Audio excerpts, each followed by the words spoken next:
Good afternoon, everyone, and thank you for joining the National Conference on Race and Ethnicity webinar series.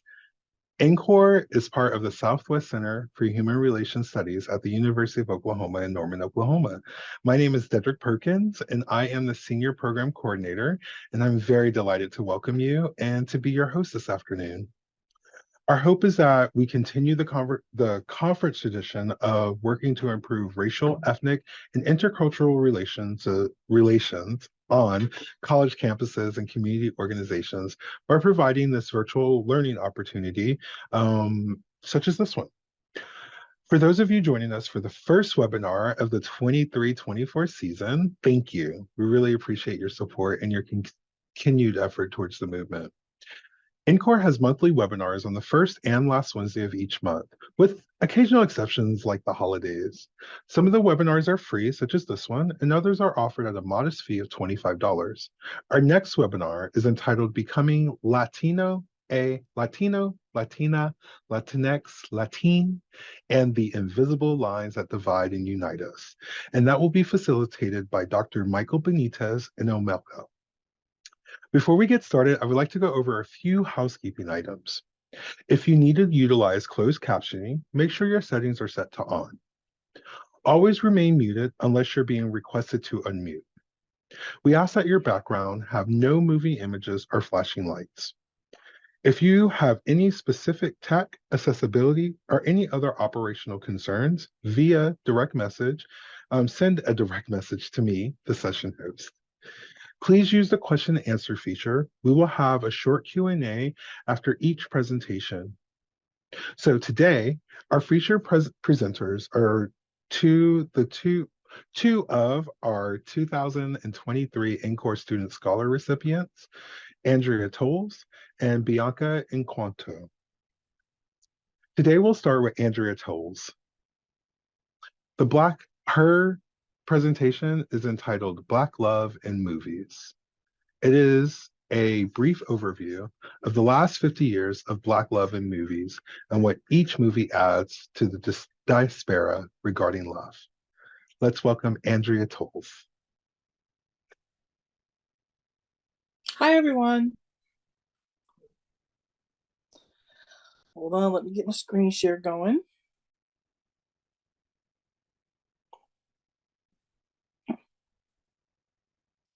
Alrighty.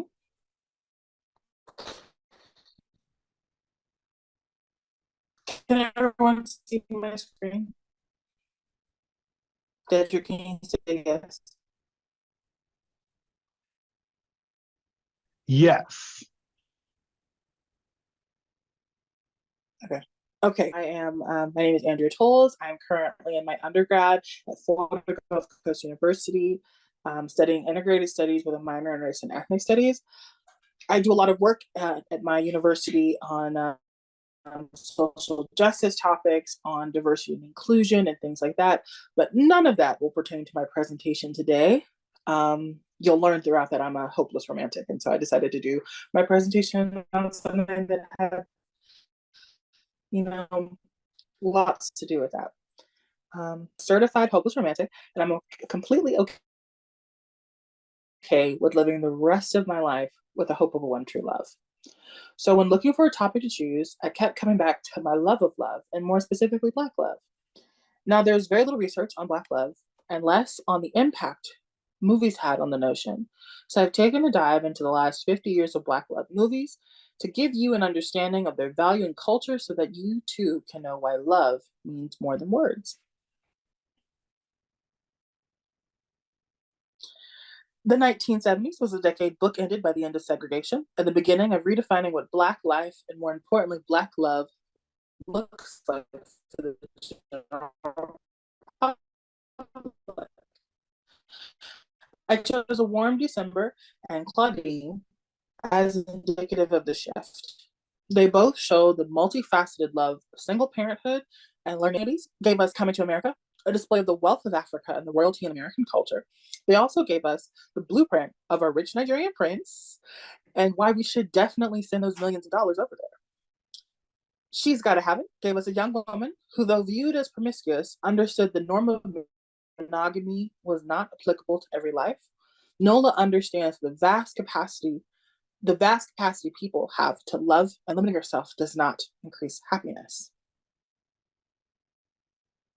That 90s kind of love. This decade was the golden age of Black love in cinema.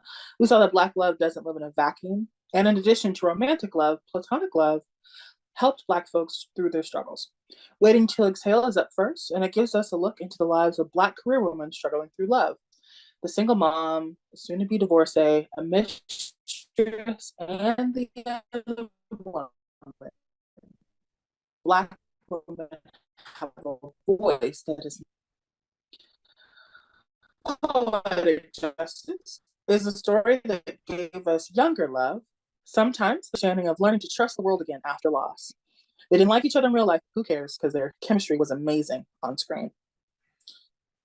We round out the 90s with another friend group, The Best Man. It was a roller coaster. We see that loyalties lie, and although there is some tension in the group, we see that love conquers all. The issues with Harper, Mia, and Lance is a doozy, but in the end, we, the audience, contend that love is complicated. I put Space here as a homage to the end of the Golden Age. The movies made in the 90s and the 80s represent a shift in culture where Black love was everywhere, not just movies, but in television as well. I love the progress in the 2000s marked a decline in representation, but not a decline in love. Um, Not featured here is Living Single, and that's so we begin the aughts with Love and Basketball, my least favorite entry on the list. This film tells us, similar to The Best Man, that love is complicated and needs more definition than boy meets girl and falls in love. I chose Guess Who as not only a homage to Guess Who's Coming to Dinner with Sidney Poitier, but also to explain that interracial dating has some space to take up in Black love and should be recognized as such. Breaking All the Rules is a childhood favorite for me. Jamie Foxx fighting his hand shows insane and in love gave me the notion that love can be all consuming and sweep me off my feet. Although if a man bit my hand, put his hand to show me love in real life, I would run away for the hills fast. Just Right was the movie that gave us big girls the hope that we too can have Black love. Queen Latifah shines as a woman who knows who she is, what she does, and I love her as she tells me that my life and love has value. All the movies I showcase have been heterosexual relationships, and that is simply because the movies made during the time weren't Moonlight. Moonlight is a stunning portrayal of Black masculinity and Black men loving each other. This movie lends a peek into the panel films take place in the 2020s.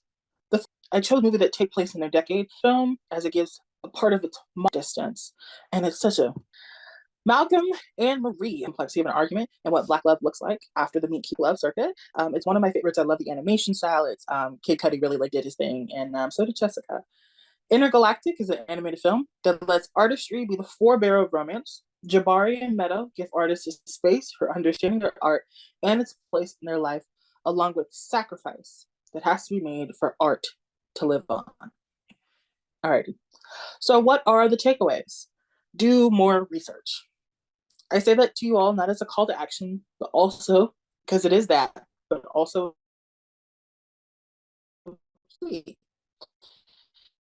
there are plenty of Black folk who love the genre and want to encore. I want to give us a piece of the conversation that needs to be done. Thank you.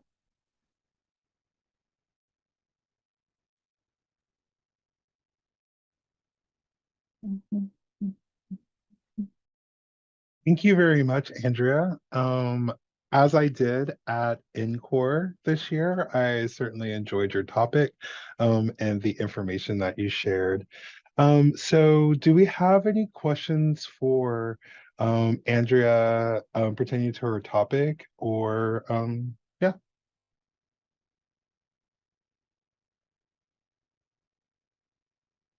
if you want to raise your hand. Wait.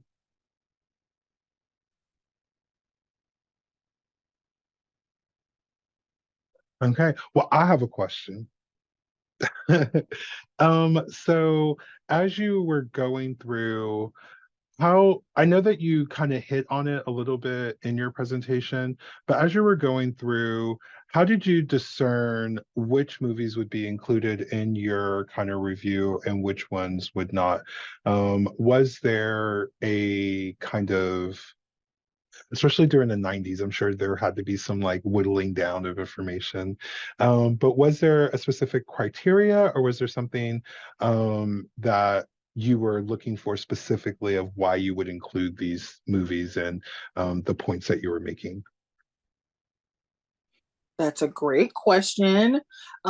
What ultimately it was is I didn't want any movies that were the same, but I also wanted to choose movies that either people know deeply and love dearly, like The Best Man and Waiting to Exhale.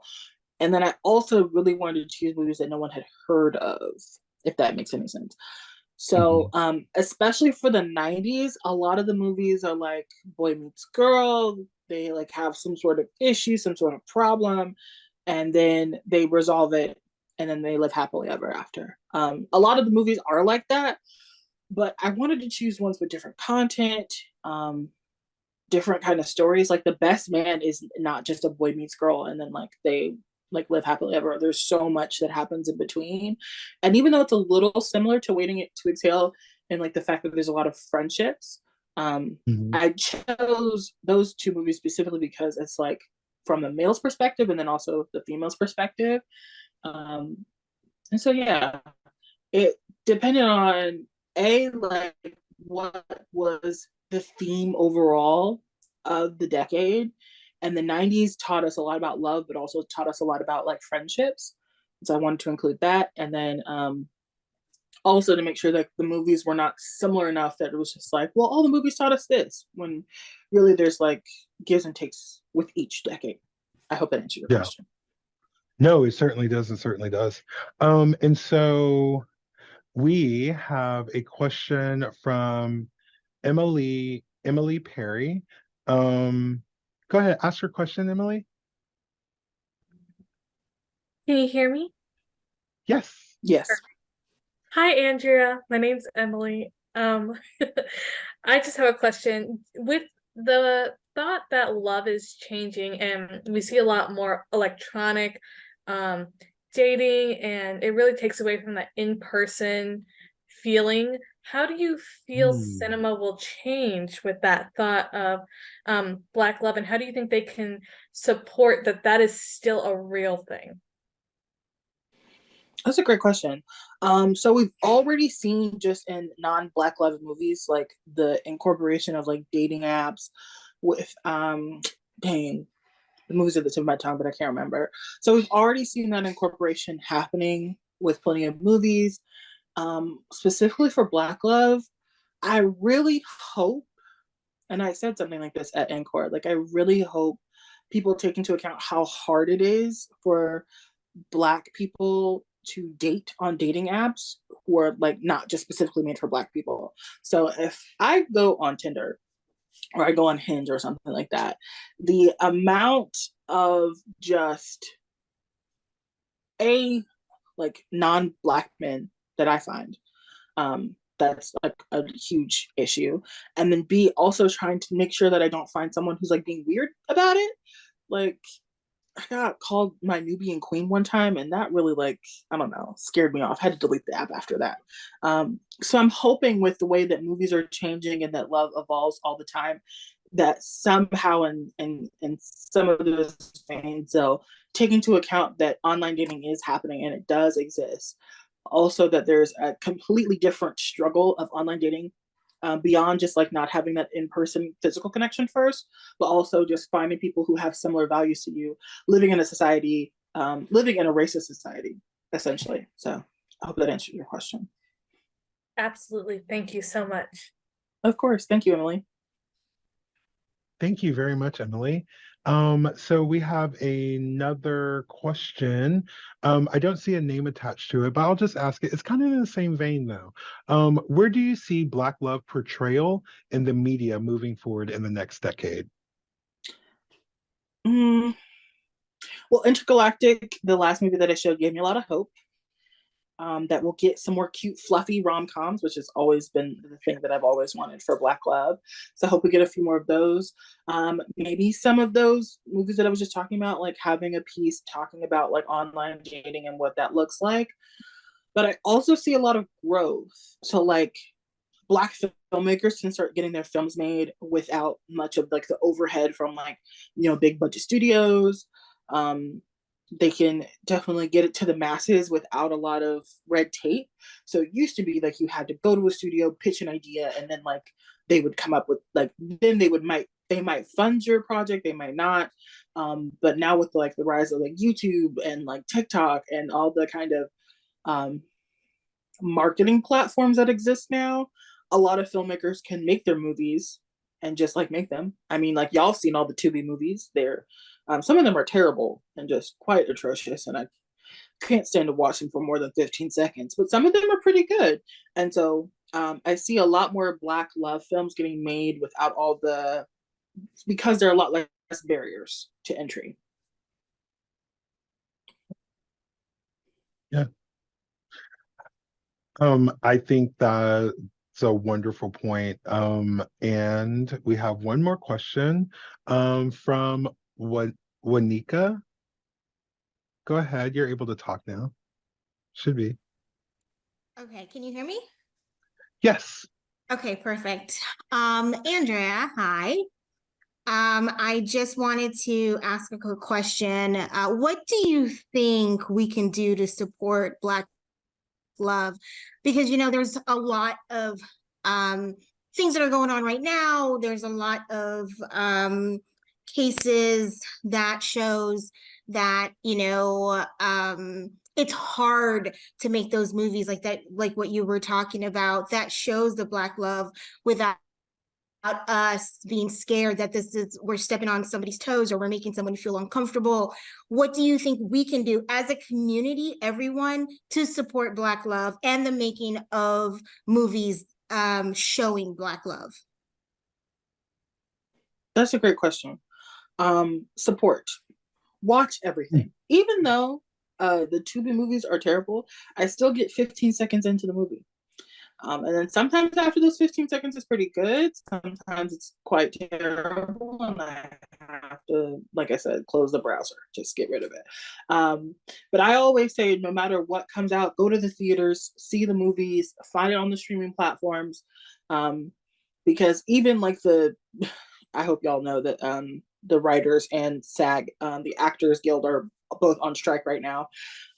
And so even with streaming platforms, this is a conversation for a different day. But essentially, like even though they only get like pennies on the dollar for the movies that they get put on those streaming platforms, it's still important for us to go and support them. I didn't want to watch Queen and Slim. I didn't want to watch Malcolm and Marie, but I watched them because this is how you get more movies made from the big studios with the big budgets, and like you can start having stuff blow up, or you can actually fly to Paris and not go to Las Vegas for that Eiffel Tower. So like supporting those movies when they come out, going to see them, even if they turn out to be terrible, at least we all can have a conversation about how awful the movies were. Like I don't like watching Tyler Perry movies anymore, and as you can see, I didn't include any on this list because they are just Tyler Perry is like really just in a league of his own. But I will still like have family members watch the movies, and they watch the movies for me because I just can't do much more. But supporting those movies and watching them, I think, is the best way as a community we can support them. And then, like I said, there's plenty of marketing tools. So like resharing posts and you know, sharing it with all your friends and the family. And even though like this is a great example. So Tyler Perry's movie, if y'all know it, it's called A Jazzman's Blues. I think that's what it's called. Um, Dedrick, if you're talking, I can't hear you. Sorry, I was like, wait, that's a Tyler Perry movie? I've seen it on my Netflix, but I haven't clicked it because there was something about it that felt uneasy. It should have, because it was a Tyler Perry movie. Yes, it is. So one of my friends, her mom was like, "Oh, I loved it, I loved it, I loved it," and so just her recommendation made me watch the movie. Was the movie good? Well, I'll let you all decide that. But the sharing in the community helps a lot, and so I think that's the best way as a community we can support sharing it, talking about it, even if the movie is terrible. Jasmine's rules. Even if the movie is terrible, talking about it and sharing it with your family and your friends is the best way I think we can support. Okay, we have a few more minutes of your question and answer portion. So I kind of want to expound on your thoughts on Tyler Perry and Black women. What are your thoughts on that, please? Oh, You literally, I'm about to NPR you and say we've got 3 minutes. okay. Tyler Perry makes movies for a black woman who no longer exists. That's how I feel. He makes movies for a black woman who does not exist. All that struggle of, I am not struggling. I ain't doing it. I'm a hopeless romantic, but I'll be darned. You ain't gonna have me struggling. Mm-mm. So when he talks and he does interviews, and he always is saying, I make films about our culture, about our people. That might have been true in 2005 when like there was rampant domestic violence and there was just rampant like these men not taking care of their kids and all this and the other. That is not the case in 2023. It's not. There are plenty of black women who grew up watching those movies and was like, I'm not struggling like that. And so now they're in their 30s living their best life, looking for a partner who actually doesn't just doesn't just get them out of the struggle.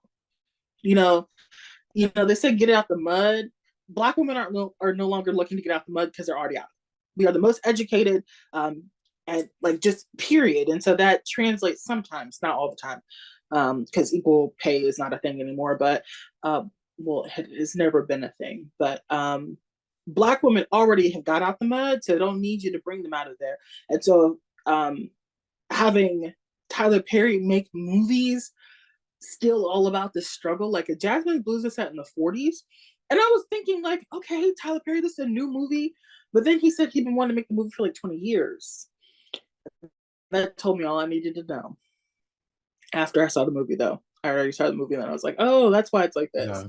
But no one gets the happy endings that he gives in his movies are only happy because they're in juxtaposition to what terrible, awful thing was happening in the movie the whole time. So I don't know if that was 3 minutes, Yeah. but that's No. So my favorite Tyler Perry movie, it's funny that we're talking about Tyler Perry, but my favorite Tyler Perry movie is For the Colored Girls. But he didn't I can't have be anything friends to with you do anymore. with the writing or structure of it, right? And so I agree with you, because my big critique of a lot of our movies is that we're presenting Black women as the problem or the difficult one, right? As opposed to a celebration of their capacity to love historically, right? Their capacity to love and triumph and do those things. So yeah, I'm with you, Miss Andrew. Yes, I'm definitely there with you. Okay, so I just want to give you a huge thank you for participating today, and a huge welcome and shout out. So next we'll have Bianca and Quanto. She is going to present on Charlotte's Home, the first Black women's housing LLC at the University of Minnesota. So she discusses the history of living learning communities at the University of Minnesota and the development of Charlotte's Home and the successes as well as lasting impacts from the inaugural year of this program. So go ahead, Bianca. Hello, how's everyone doing? I was during Andrea's presentation nodding and like, yep. Because I study screenwriting, so that is also my forte, so I really appreciated everything you shared. And let me just, are y'all able to verify that you can see my screen? Yes. Yes. Fantastic. Thank you. All right. So, like Dedrick said, I will be talking about Charlotte's Home at the University of Minnesota. So, my name is Bianca Nkwanta. I am a technology consultant, a screenwriting graduate student, and a residential life assistant at New York University. And on this slide, you can see a few things about me. If there's anything on here that interests you, because I'm on limited time, send me a chat, send me a message. I'd love to talk with you about it. In undergrad at the University of Minnesota, I became an RA, or a residential assistant, in my sophomore year and in every year after. And in my senior year, I was able to supervise a special living learning community, or LLC, called Charlotte's Home. And before I talk about Charlotte's Home, I'll give you some University of Minnesota LLC history. In 2012, the University of Minnesota created a living learning community for Black men called Huntley House. Graduation rate data showed that Black men were graduating at the lowest rate compared to their counterparts in other gender and racial intersections. And here's a picture of Huntley Hall residents in front of Morrill Hall, which was overtaken in the 1960s by a group of Black students demanding their rights, demanding a Black student union on campus. They believed that putting Black men in the same living community would encourage them to lean on each other for support and inspiration and hold each other accountable for making it to graduation. In this photo is my mother and my younger brother, the latter of whom is a University of Minnesota graduate and was also a first-year resident in Huntley House during my senior year. If you say that we look alike, I'll tell you that you're delusional, but when I say that, I usually get the same comment back that I am too delusional for thinking we don't look alike. However, the research also showed that Black women on campus who graduated at the highest rate compared to their peers across gender and racial intersections were dealing with a unique issue of Black student isolation. Many Black women questioned why their own community was not a priority. Meanwhile, Black women had formed a group called Black Motivated Women, and we hosted events, led a mentorship program, and founded a community for first years and upperclassmen alike. We also advocated for a Black Women LLC, which after many conversations with university officials and housing leaders, we were allotted, thus leading us to Charlotte's Home. Now, I know this is quite a jump, but in my junior year, I was the RA for the ROTC community, which if you're unfamiliar, is aspiring military people. This was pleasantly and surprisingly an unproblematic group to work with. However, I didn't feel a strong connection to these residents, sorry to these women, but I was ultimately excited to create a community that I'd always wanted to be a part of with a group of eager young Black women. Charlotte's Home was placed in the newest building on campus, which was controversial and thrilling and nerve-wracking for one reason. They were in the same building and just one floor below Huntley House. When people found out that Black teenagers at a PWI would be sharing a newish living space together, a lot of assumptions were made. A lot of them came from Black upperclassmen, third and fourth year Black men, and even some of the third and fourth year Black women. I'd like to take some time to explore and unpack some of these assumptions. So the first assumption that people made was kind of a positive one, that Charlotte's and Huntley together would be lit like big, meaning no work, all play, and the most ratchet dorm parties that they would never ever forget. Because, the best place to throw a party is a room with enough space for 2 twin beds, a micro fridge, those LED strip lights that all 18-year-olds have, a tapestry that may or not be culturally appropriative, and miraculously 37 people and a golden retriever, which I have seen happen twice. Another assumption people made was that these two groups wouldn't leave each other alone. From dating to homie hopping to on and off just talking situationships with benefits, people believed that there would be lots of dating drama amongst these two groups. The next assumption that people made is that there was about to be mad drama in the community, incessant fighting, roommate drama, floor drama, the man drama. And to be honest, this was grounded in nothing but this assumption made me the most sad because for some reason, people are so quick to assume that interactions between Black women can't be light and easy and joy-filled. something I think begs to be discussed at a macro level and with Tyler Perry. A lot of these assumptions were grounded in misogynoir, reality television, and social media chatter. Now, were any of these assumptions correct? The answer is no. Now, even though in my RA days I had seen the craziest and most historic of dorm parties, this group was remarkably tame. The most partying they would do was sit in the hall and talk about anything, laugh about everything, complain about school, or reserve one of the lounges to watch anime or practice dancing to Afrobeats music. When it came to dating, it actually did not even get even a little bit messy. Sure, people maybe had minor crushes that they expressed here and there, but the girls got the ick very, very quickly when they realized that none of the boys had skincare routines, or they realized that an 18-year-old man is actually a boy who can buy a lottery ticket. And besides, most of the girls were too busy with their own homework or their own extracurricular activities. There was only one small issue at the start of the year, and as soon as that was squashed, the women became the closest of friends. Here's a few of them studying together in one of our lounges. And yes, the president is letting us know that the girls are forming friendships that will last a lifetime. Here are some of the events that we did throughout the year. We did a girl talk on colorism. We talked about handling misogynoir at a PWI, learning how to apply wigs, learning how to braid each other's hair, and also professional events such as resume reviews and panels with professionals in the Minneapolis-St. Paul area. We also had adoptees, people who didn't actually live in our community, but they would join us for these events, and they would also hang out in our hallways almost every single day. Now, as an RA for this community, I wasn't the immediate benefactor, but I too finally felt like there was a community that I could belong to, even if I wasn't the target audience.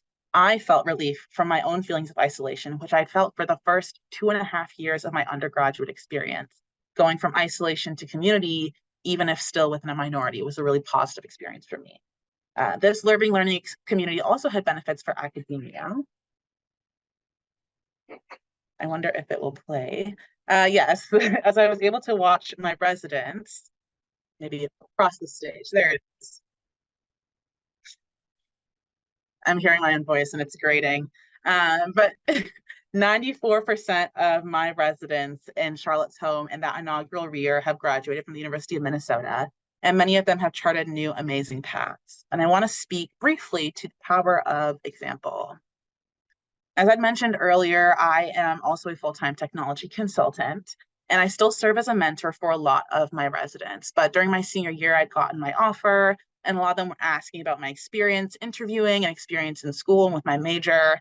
And so quite a few of them went down a similar path. They were also RAs, they did the same major that I did, and opted for the same career. And today, out of 26 residents, 6 of them work at the same company that I work at. Because of the power of community and mentorship and leadership. And you can see there's some of us here in this picture at a work event.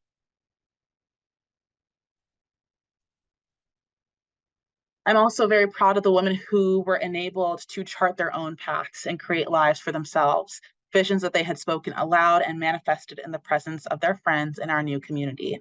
They've gone on to do amazing things such as work in tech, start their own businesses, become park rangers or models, and move to England or France to live their cottagecore dream lives. And I want to pause and say, wait, why am I talking? If there is anything that I can leave you with here, research shows that there is immense value in living learning communities, especially at PWIs. At some schools, they're called themed engagement communities. There's also LLCs, affinity groups. If they do not already exist, please connect with your housing departments to see what steps can be made to make them happen. If you see concerning graduation rate data in your institution, a living learning community might be the first step to bridge that gap.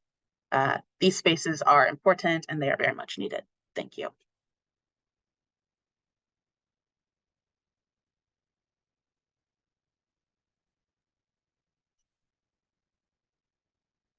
I'm waiting for a round of applause, and it's just in my office. I did that twice.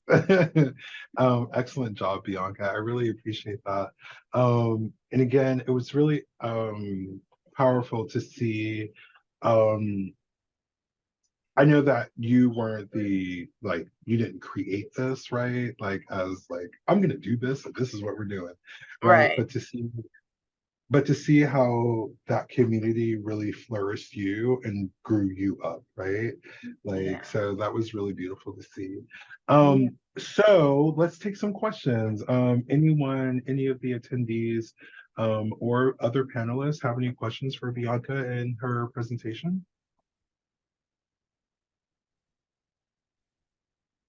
You can raise your hand or put it in the Q&A chat. So I do have a question. Sure. Um, when when you were going from being an RA for primarily, I'm assuming, white identified individuals, right? Um, did you did you still find yourself code switching when you were at Charlotte's home? Hmm. Because that's an assumption I'm making, because I'm assuming that when you were Yeah. a resident advisor for primarily white people, there was Right. probably a lot of code switching going on. Oh, But did absolutely. you still find yourself having to do that when you were in this supposedly safer environment? Yeah, I mean, not really. And I think that was a benefit for me and a benefit for them. Mhm. I mean, I got to Mhm. be my most authentic self, which I don't think there's any better RA situation than to have an RA who is being fully authentic, especially because freshman year for many, I don't know for y'all, but it can be a very vulnerable time. A lot of people are living away from home for the first time. A lot of them don't know anybody around them. They didn't come to school with people like their best friends from high school. And so to have a mentor who feels at ease and feels comfortable saying the good and the bad and feels comfortable being honest, I think is really important. With my residents from the year before, yeah, I was definitely code switching and I almost like avoided them sometimes just so I wouldn't have to code switch. I wouldn't have to perform something that wasn't myself. Um, Mhm. and and yeah, so it was definitely it felt like a safer environment for me. And I could definitely tell that from the safety of how the residents in my senior year felt, the ones in Charlotte home felt that it was a benefit to the community and to the space. I would say if there's any time that I was code switching during my senior year, it was when we would also have like floor meetings and there were other communities. We had a Greek life community, and not like Black Greek life. This was like the sorority girls, the white sorority girls that were also on the same floor. And so when we had those floor meetings, it would be like night and day almost. And that wasn't just me, that was the residents too. They would just be clammed up and Mhm. then we'd go back to our space and be comfortable and happy and giggling, that sort of thing. So yeah, Mhm. there was some of that. But when we were amongst each other, not at all. Um, was there something that maybe you felt like you would have done differently while you were there? Um, Yeah, I think something that I would have done differently. I and you know, it's a skill that I'm learning, and I've learned since then. I used to have a very hard time asking for help and asking for support. Some of those Mhm. events that we put on, I funded, and it's because we just our department would be like, we're giving RAs $12 each year for events, and $12 is not going to teach a group of 26 girls how to put on a wig. It's just not. Mhm. Some of those things came from like my friends donating to me and then me funding some of the other things. And I was also a student. I was not by any means Mhm. rich. Still not by any means rich. So I think if I could go back in time, I would ask for support and ask for help. When I think about the what is it called? The white fraternity and white sorority kids, Mhm. they had a big budget for their events, and that came from their fraternities and sororities, but also they were able to put on these events and lead these initiatives for things that mattered to them. And we also deserved that, but I didn't have the courage at the time to ask for that support that we needed. So if I could go back, I would ask and I would put my foot down and make sure that we're getting equal support. Yes, yes.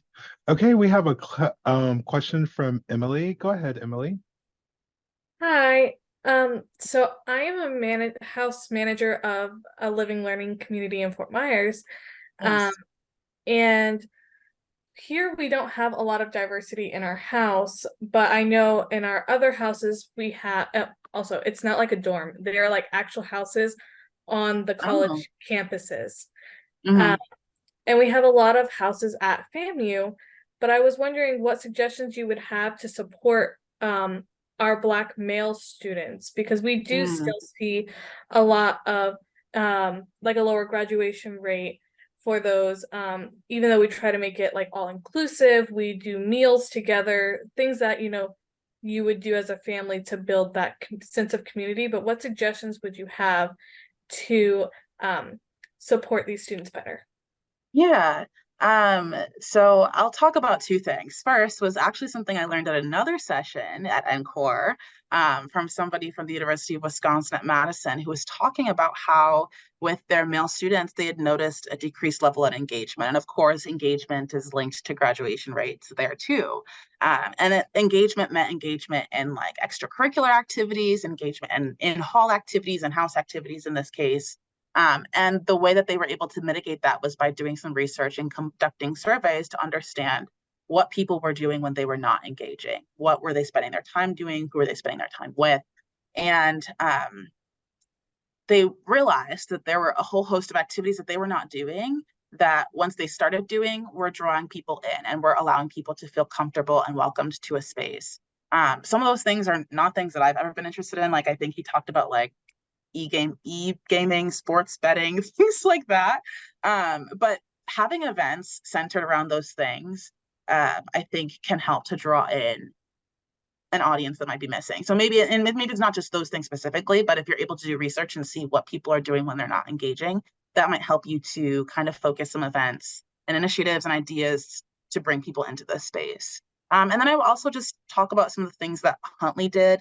They had an advisor who was also a Black man who would meet with them on a monthly basis and just talked about life, not necessarily about school or graduation, but just catching up on people's lives and seeing how people were, seeing if there's any support that they needed, whether that was, do you need to maybe go to the doctor for a checkup? Do you need to go and get therapy? Could you be in group therapy? Do you need a tutor? Just someone who also lowered the stakes, because I know sometimes if it's like a high level administrator coming into that can kind of be stressful or intimidating. So someone who was near their age to support them, motivate them. And they also had an RA too, who was in the community doing some of the same stuff, but they had an additional advisor. We didn't have that, but for Black men, I think that was really important because having mentors and people that you can look up to who are, just a little bit older than you and who are doing things you want to do can be very inspiring. Thank you. Mm-hmm.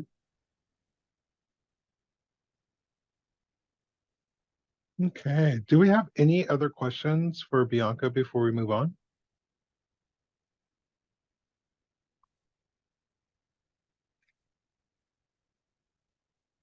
Okay.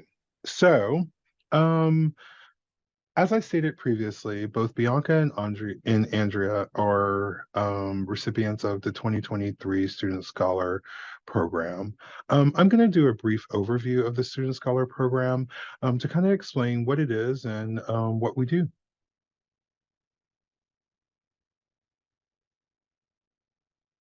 So, as you can see, this is a 2023 Student Scholars. So this year we had 25 recipients of the Student Scholar Program. The Student Scholar Program is a part of the National Conference of Race and Ethnicity. We have students apply. They are granted full access. If they're selected, they're granted full access to the conference, including the pre-institute conference days or sessions. Those include day-long sessions on a various number of topics, as well as receiving the Student Scholar waiver for registration. You'll also be recognized at a reception that is there, and you'll also receive recognition on a national platform, which is in court. So the application process, the application details is pretty easy. We're in the process of revamping some of the application materials, as well as how we collect that information. And so at this time, we haven't determined a date for the open or deadline of the student application. However, we will send it to the individuals that have attended today. The only the only real non-requirement is that you cannot be a double recipient of the Student Scholar Program. So the application details are pretty easy. Contact information, a letter of interest. That letter of interest includes questions like, why do you want to be recognized as an in-core student scholar? What are some professional or personal goals that you have for attending NCORE? How will you translate your participation at NCORE into actions in your life or on your campus? Um, Also, there is a letter of recommendation that's required from someone in your school asking why you would be a good candidate. Also, how would attending NCORE advance your personal goals and professional goals from their viewpoint? They will also need to acknowledge how conference expenses will be taken care of, because while you will receive a registration fee waiver, any other expenses, including travel, lodging, meals, things of that nature, are the responsibility of the scholarship recipient. And so what the hope is that the university or institution in which you are with, that they will help support you in attending the conference. Some other requirements of the NCORE, of being an NCORE student scholar, is attending the Welcomes and Student Scholar Orientation, which occurs on Monday before the conference starts.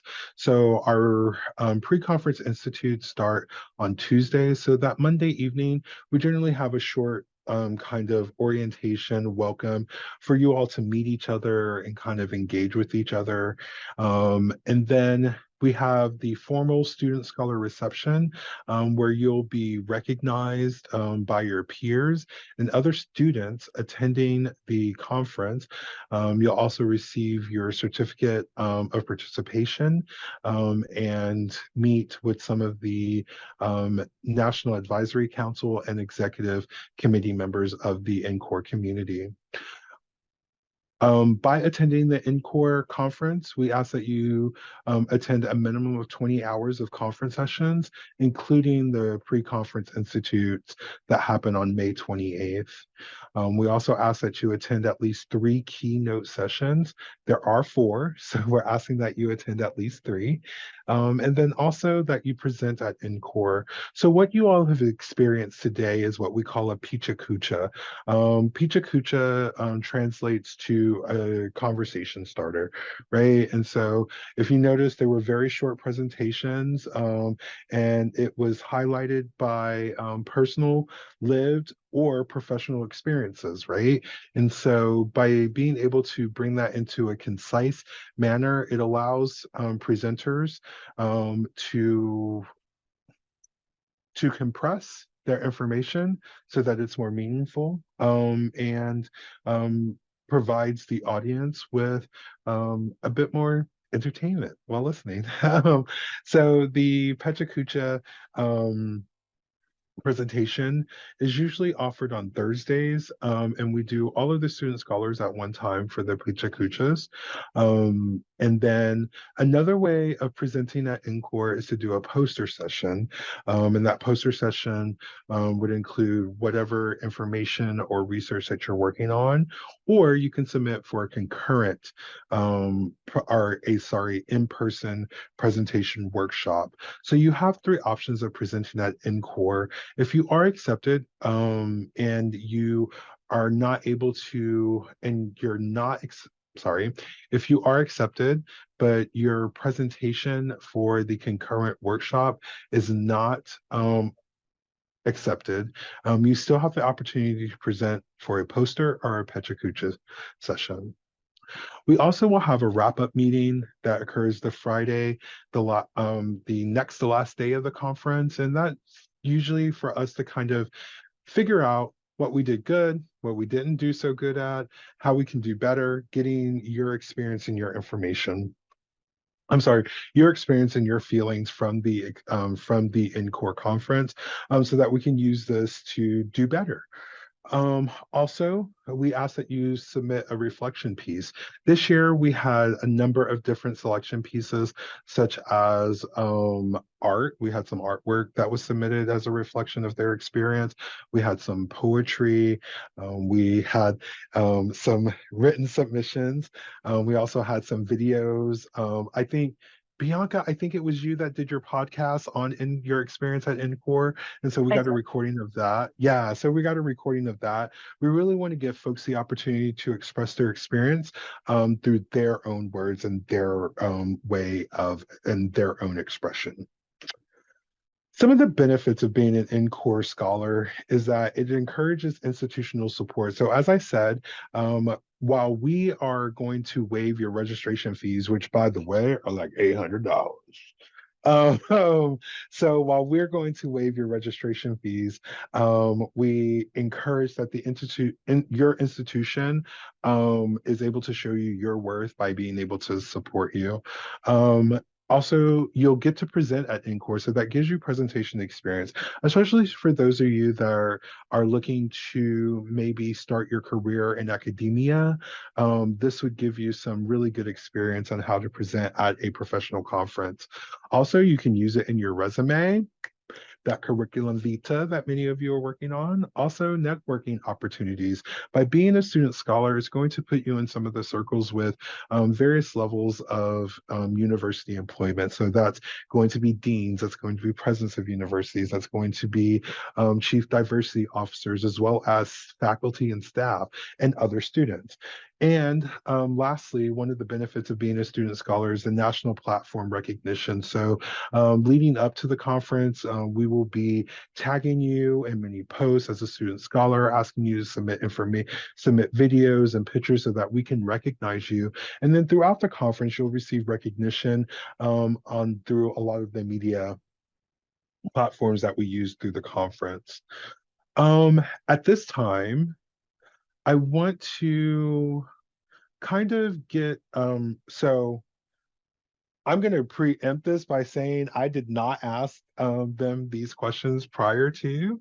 I'm going to ask Andrea and Andrea and Bianca to come back on screen, and just want to talk to you a little bit about your experience as a student scholar at this year's NCORE, which took place in New Orleans. So Bianca, what was your experience at NCORE? How was your experience at NCORE this year? Yeah, my experience at NCORE was a really positive one. I had never been to any conference. Like I'd, been to like events, but I'd never been to like a multi-day event with a badge and things like that. So that was very cool. And it was a good conference to start for my first one. There were a lot of sessions, and so there was a lot to choose from. And I was like, oh my gosh, how do I know if I'm choosing the right session? But every session is the right session. I feel like I learned something every single place I went, and that was really great. And I also loved all the keynote speakers too. I thought that they were excellent. I learned a lot from them. And I continue to follow them and their insights and what they have to share every day. As for being a student scholar, I enjoyed the student scholar experience. I got to meet a lot of brilliant students, got to hear a lot of amazing presentations, and it just was motivating to know that I'm learning from my peers. I know that there's like a whole bunch of all these degrees. I think the other thing about NCORE too is everybody has all their letters at the end of their name. There's all these M's and L's and PhDs. Yeah.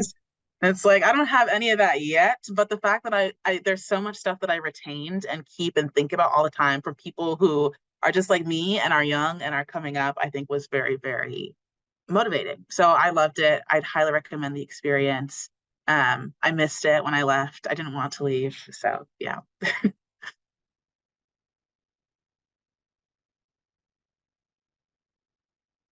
Uh-oh, you're muted. What about you, Andrea? What was your overall experience at the conference? I loved every second of it. I went with a group of students from my university, so there was like 20 of us that came to NCORE together. And so obviously being a student scholar set me apart from them. So I did do everything that they did, but which was really sweet because it gave me like a sense of community there, because I know some people just come alone or they come with one other person. So I really, really enjoyed that. I loved every session that I went to. I've actually already started talking about sessions that I've went to already back at my university. Like, oh my God, if we just implemented this and this, it'd be so great. And let's look at this journal article, and we can talk about this. So I really love that. As far as being a student scholar, this was my first foray into similar to Bianca, like first foray into anything kind of on a national level.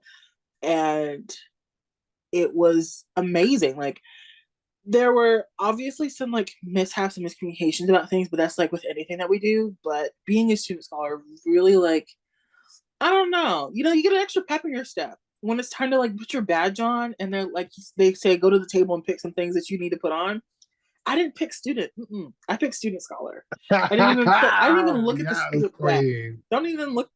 Yeah, yeah. Don't even look over here, student. I'm a student scholar. And I love that experience. I love presenting, even though I was a nervous wreck.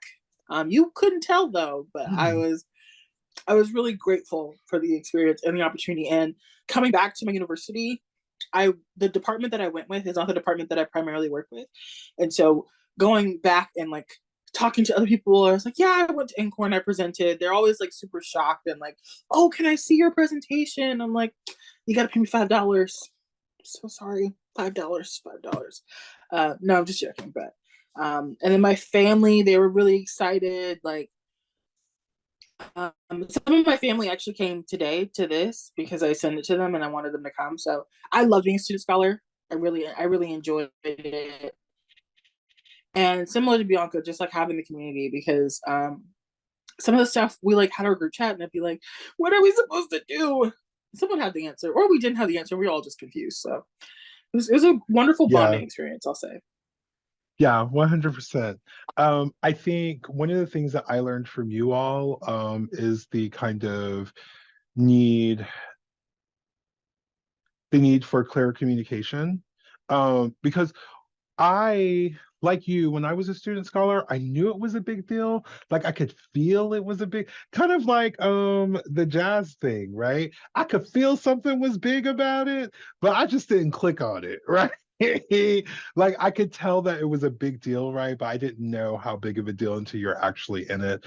And so one of the things that I have set as my own kind of intention setting goal is for us to give people that sense of how big of a deal it is prior to arriving. Because I could see that on some of your faces when we were going to Tulane for the reception, that some of you all were like, oh, whoa, okay. Wait, y'all ain't playing, right? And so that wasn't like a bad thing, right? But that element of surprise, like, yeah, I could see that definitely. So we've got a few more minutes, so I'm going to ask you guys one or two more questions. So Bianca, what did you find the most challenging about being a student scholar at NCORE?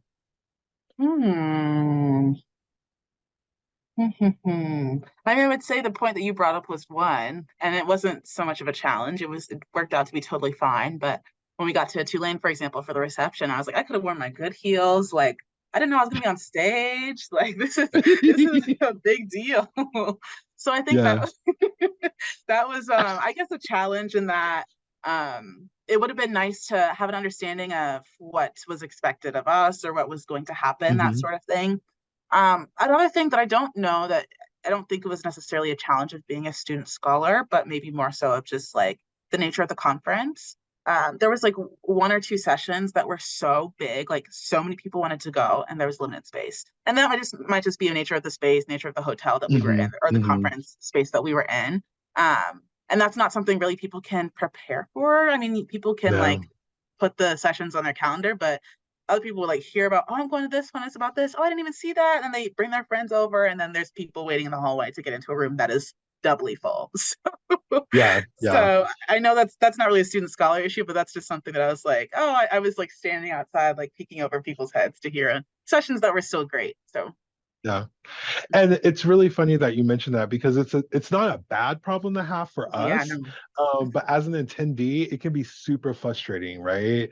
Because you're Mhm. like, and that's one of the things that you can't really make people register for we have so many workshops at the same time that as you Right. mentioned, yeah, you can click that you're gonna go, but then like three people see you in the hallway and they're like, oh, that sounds good. I'm going to that one, Right. right? So yeah. Yeah. For you, Andrea, what did you find challenging about being a student scholar? I think just like I love the bonding that we had, but I wish we had it a little bit before we went to the conference. Ah, okay. Like we had that one little Zoom session right before the conference happened, and that was really great. But I wish we got to talk more and like chat more, like because if I had gotten a preview to Bianca's presentation before, I would have definitely went harder in mine. Just a little caveat there. But I think building up some community, like, what are you presenting on? What are you presenting on? Oh my God, like, did you read this study? I would definitely add that, like, maybe a little more bonding with between us.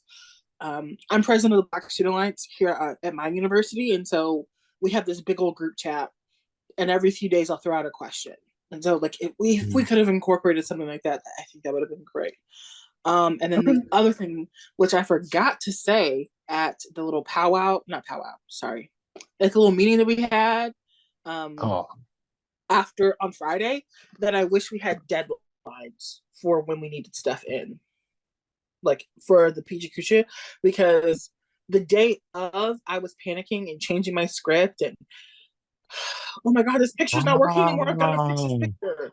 So ah, if we had a yeah. deadline So for can that, I give you, mm-hmm. so can I give you some reasoning behind that?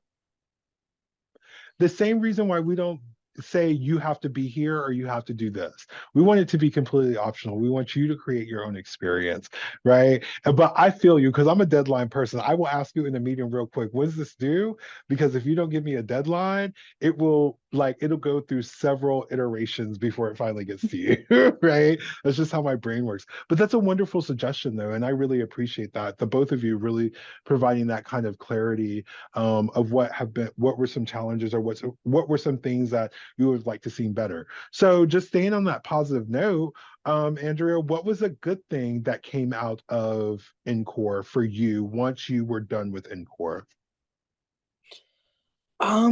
Similar to what I said earlier about the benefits is just being able to take something back to my school. Mhm. I loved.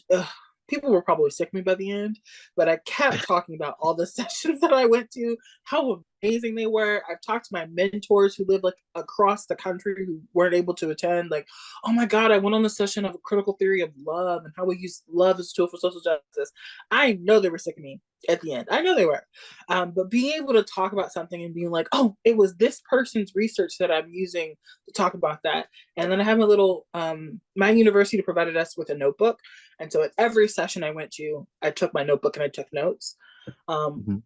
so sometimes, like if you guys know anything about Florida, there was a law that just passed about what diversity and inclusion, how you can say it, when you can say it, and all those kinds of things on campus.